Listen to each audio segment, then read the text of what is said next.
What's up, guys? It's me again, Vernon, and I'm with Dr. Buleni, and we're on episode 5. Honestly, it feels like we're just starting, but we're literally on episode 5, and we do hope you're enjoying these episodes, and we do hope you learn something because we're all about dental health.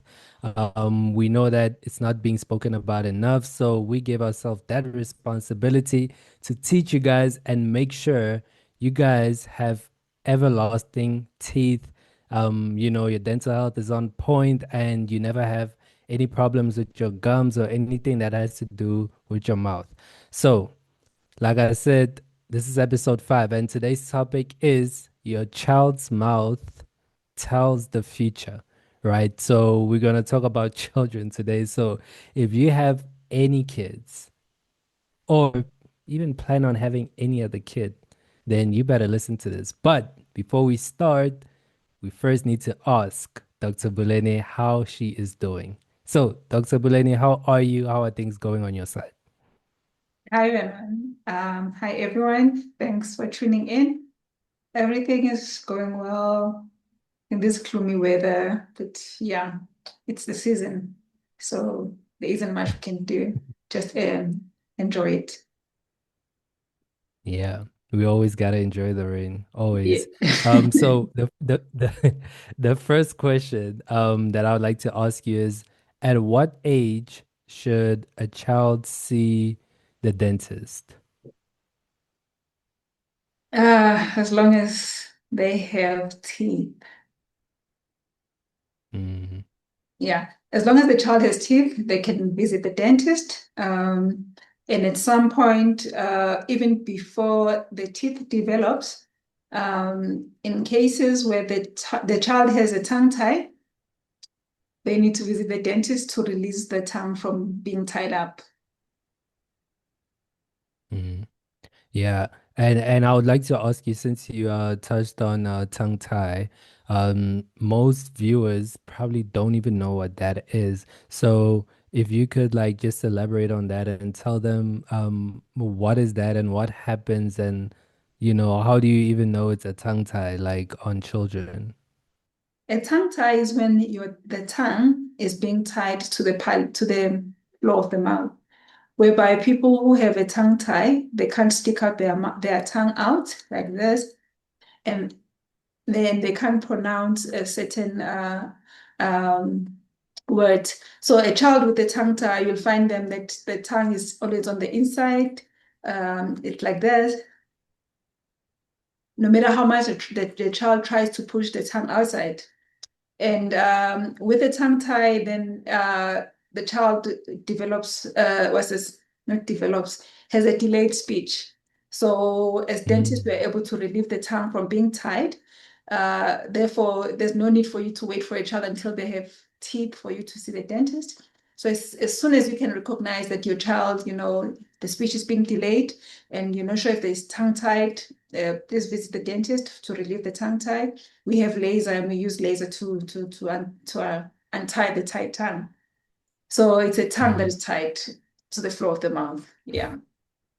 And I mm. was speaking Eh, about pronouncing certain words. So the words like S and the, because the tongue can't go to the front. They can't say the mm, and the S's because they're supposed to touch on the tongue. So they will just, they will slur most of the time or they'll just talk funny. Yeah, I think most of people who have lips, they're recovering from tongue tie, and some they still have tongue tie, even if they're adults, but they're not aware. They think that's the way they are talking, and it's not normal. mm. Yeah, that actually makes a lot of sense. And besides tongue ties, like what else do you normally see in children's mouth, especially these days? What else could you say, parents are not aware of those things until they bring them to you, the dentist? Um, okay, let me just also piggyback on the tongue tie because the if the tongue Mm, is now being sucked to the floor of the mouth, that means the swallowing pattern is being disturbed. Then the child will have sleep apnea, they'll sleep with their mouth open. Even swallowing is being disturbed, you know. Mm. So those are all the things that the tongue tying can affect the child's mouth or growth or development or well-being in the future. And then there are other things besides your normal brushing, making sure that your child is brushing twice a day, or you're brushing your child twice a day with a fluoridated toothpaste. You're also flossing your teeth, your baby teeth. I mean, start them young, give them a floss, give them this handheld floss so that they can use it to floss their mouth. Get them used to the habit, so that later in the life they don't have to now struggle with having cavities in between the teeth. The other things that affect the baby's tooth or teeth or mouth is the diet. We are in a society that is eating a lot of refined carbohydrates, including us as adults. That's why we have so much obesity for adults and also of children as well, because the diet is mostly refined carbohydrate. The body, you're not allowing your body to really process the food. You're already giving the body processed food. So it just stores all the food because the body is looking for this food, the unprocessed food, to process it itself. It is designed to do that. So the disadvantages of the refined carbohydrates and the soft food the soft diet we're having is that we are not allowing the child to Mm. exercise their jaw or by chewing on hard things like your carrots, your hard apples, your biltong, just to allow them to chew on hard things, to allow the bone to be strengthened, to allow the jaw to open up as well, because if you don't allow that to happen as well, you are making your child prone to having a smaller jaw, and then they'll have to then have braces later on. And recently we are starting to see, you know, children, a lot of children get like braces, right? Like some even get them for fashion, but we're starting to see a lot of children like get braces. And because we live in this beautiful country called South Africa, apparently some people get them in saloons, right? Which is something that's trending. Oh, Obviously we tell me spoke about about it. it. Yeah. But yeah, would you say it's also because of diet that these children are getting like braces these days? Yeah, it's okay. Besides fashion, because like you said, there's now fashion braces. Oh my God.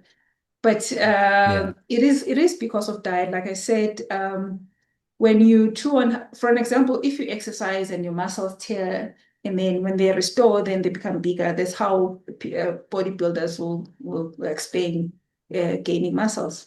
So the same thing with the bone. We need Mm. to allow your bone to really chew on hard stuff, especially the kid's bone, because especially the maxilla, the top jaw, when it bites, when you bite or the child bites on the hard food, and then the bone separates a bit, and then when it doesn't really go back, but it grows from the expanded side from the chewing of the hard food. That's when the bone or the jaw is being expanded.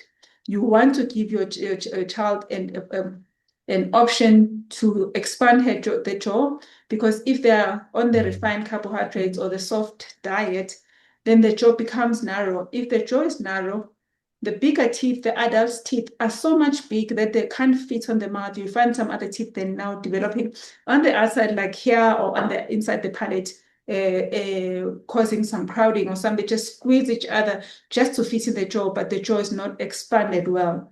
So it's all with the diet. Mm.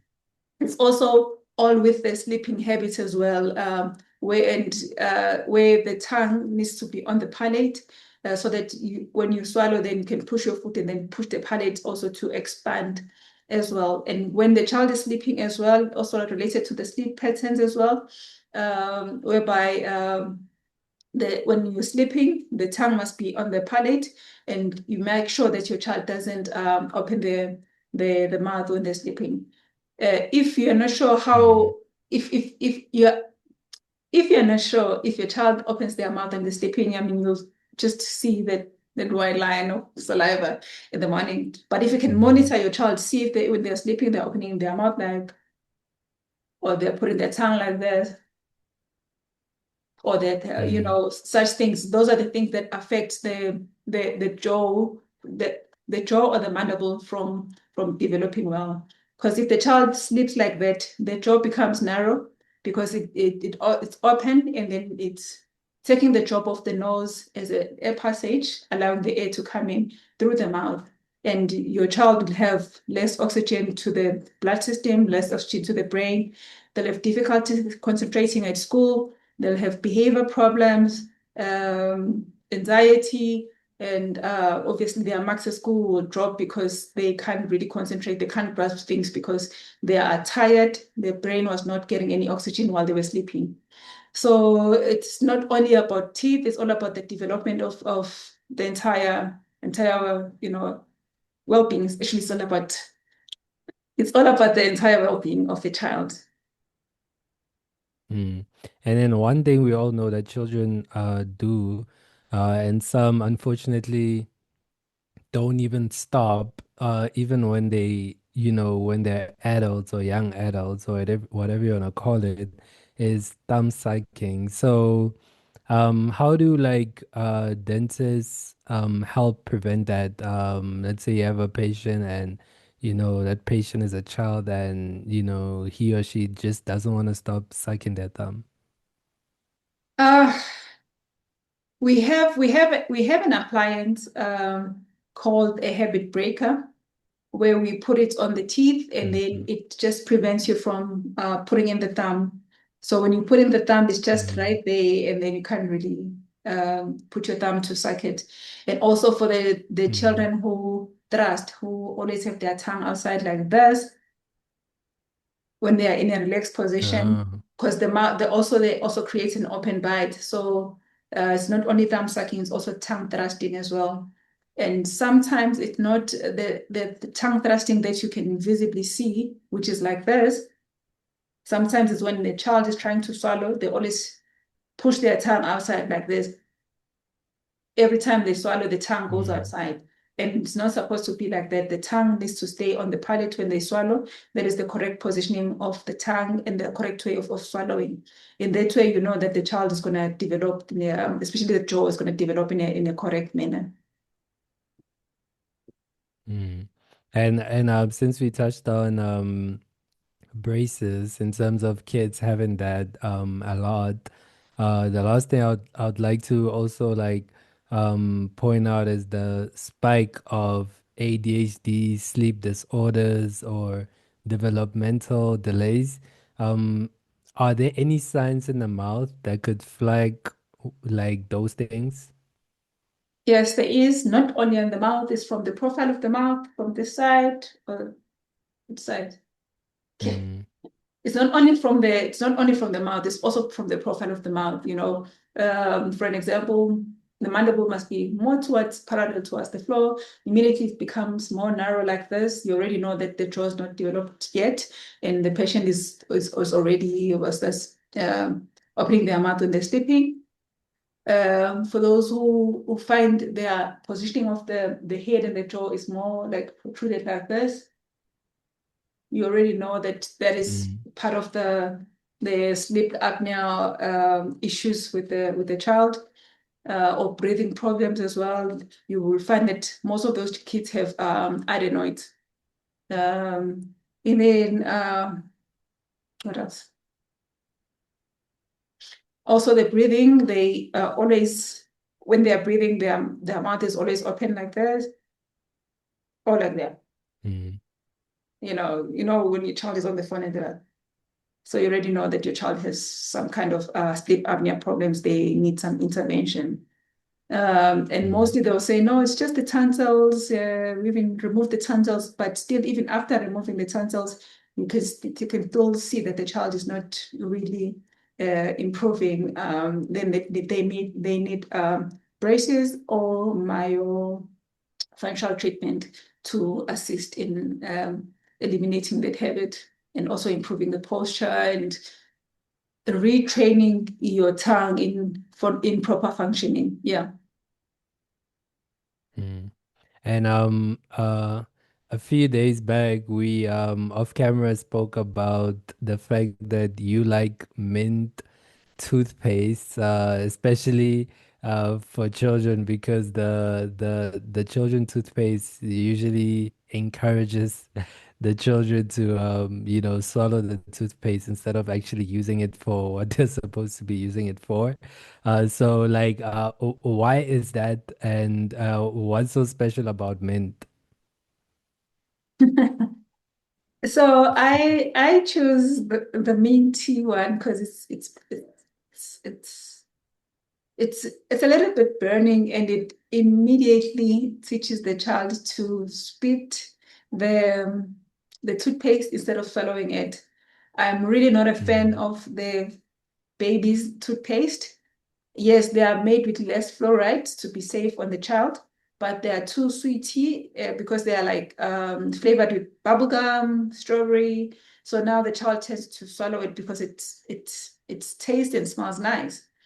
But now with the minty toothpaste, they will brush and then immediately they'll want to spit it out because the reflex is to spit out something that is minty instead of swallowing it.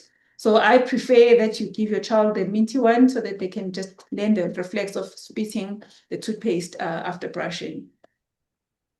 mm. Yeah, that actually makes so much sense. So, thank you so much, Dr. Buleni. I hope you guys learn a lot, and I hope this will help you, keep your uh, children's dental health in check, and take care of their teeth. Also, we recommend flossing as well. And actually starting to learn how to floss at a young age will help you so much in the future.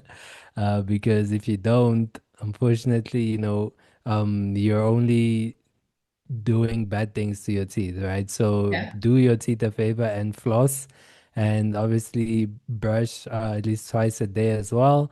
And watch the other episodes as well if you want to learn other things. We touch on a lot of topics that you wouldn't even necessarily think they relate to dental health when they actually do.